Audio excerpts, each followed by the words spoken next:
Alright guys, in this video I'm gonna try to attempt to replace this oil cooler on this 2014 Dodge Durango with a 3.6 Pentastar. Basically it's leaking oil, and these are really prone to leak around these gaskets here, these O-rings. I don't know if I could show you in there, but there is a puddle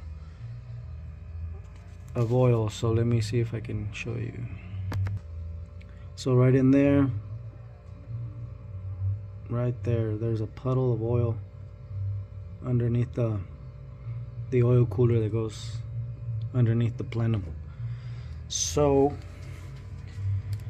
we're gonna have to remove the plenum, obviously remove the air filter, all that stuff, get the plenum off, and then get the oil cooler off.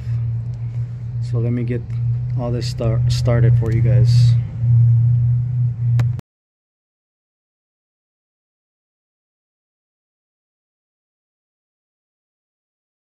Alright, I removed the intake tube, air cleaner tube.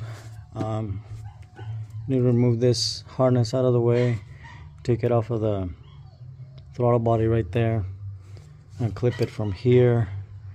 And then there's another sensor back there, and then take this line off here as well. Just set it to the side. Let's get that for you.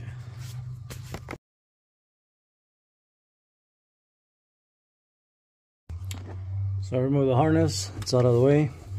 This breather tube, so this one, be careful guys, this one's broke, and need to replace, or we need to fix that. But once everything's back together, for now just put it on the side here. So let's start to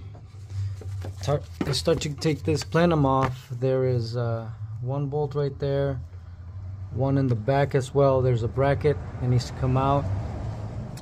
On this side there's a bracket that goes on the side. You can see right there's 10 millimeters, and I think that one's gone over there, but there's 1, 2, and I believe this bracket needs to come out. I'll let you guys know as soon as I get there.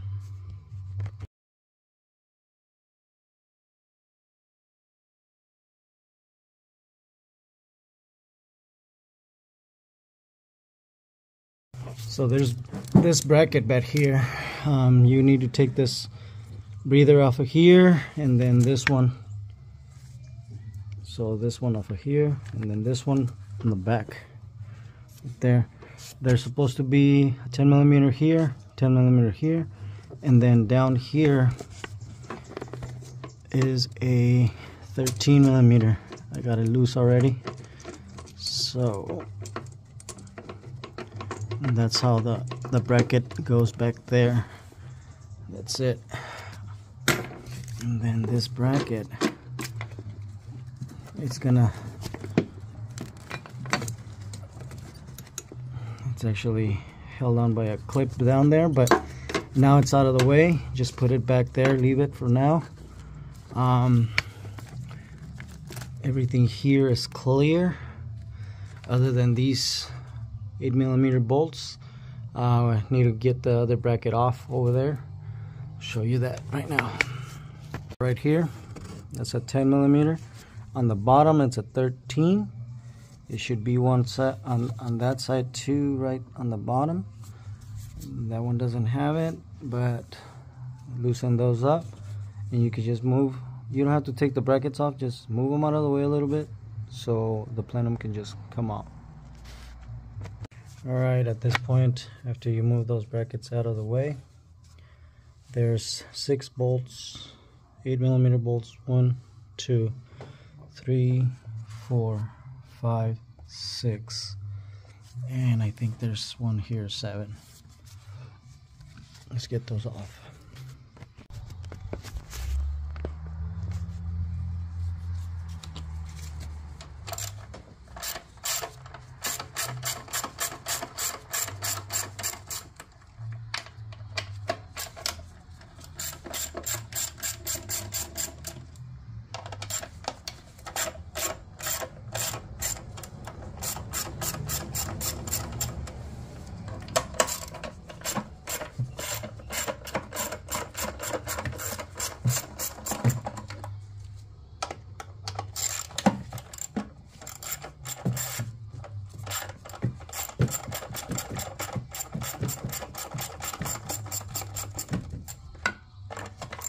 they don't come out, they just stay in the plenum.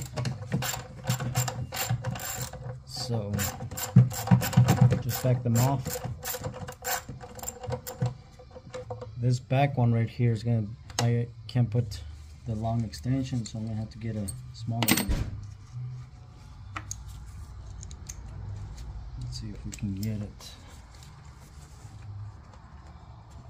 Okay.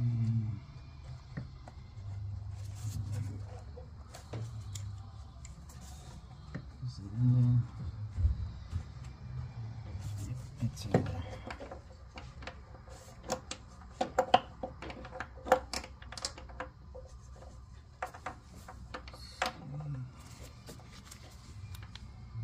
This.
So at this point, just lift up, twist it side like this, and the plenum comes out. Put it aside.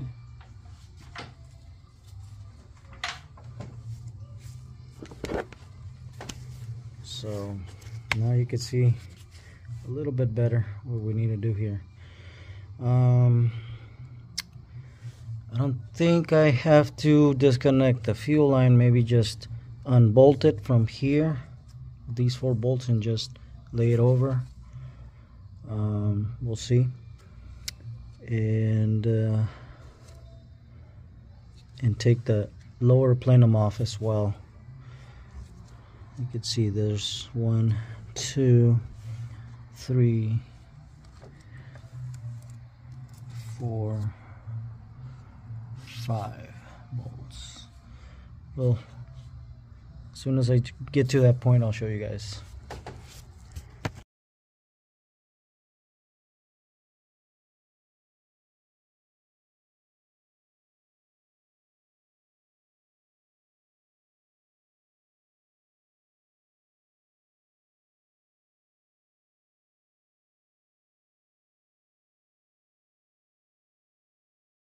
Alright guys, so I took the fuel rail off. I mean, there's a couple of ways you could do it.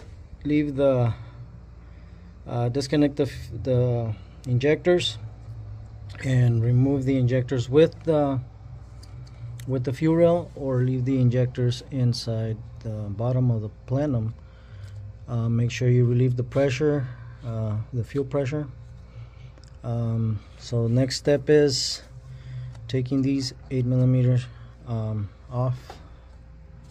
So let's see, that one, that one, that one, and that one back there. So we can remove the lower plenum. When you remove the fuel rail, make sure you don't lose the O-rings. I had to go fishing for the O-rings. There's one right there, and I got the other ones off, but I had to go fishing for them. But yeah, just be careful, guys. Alright, let me get the lower plenum off.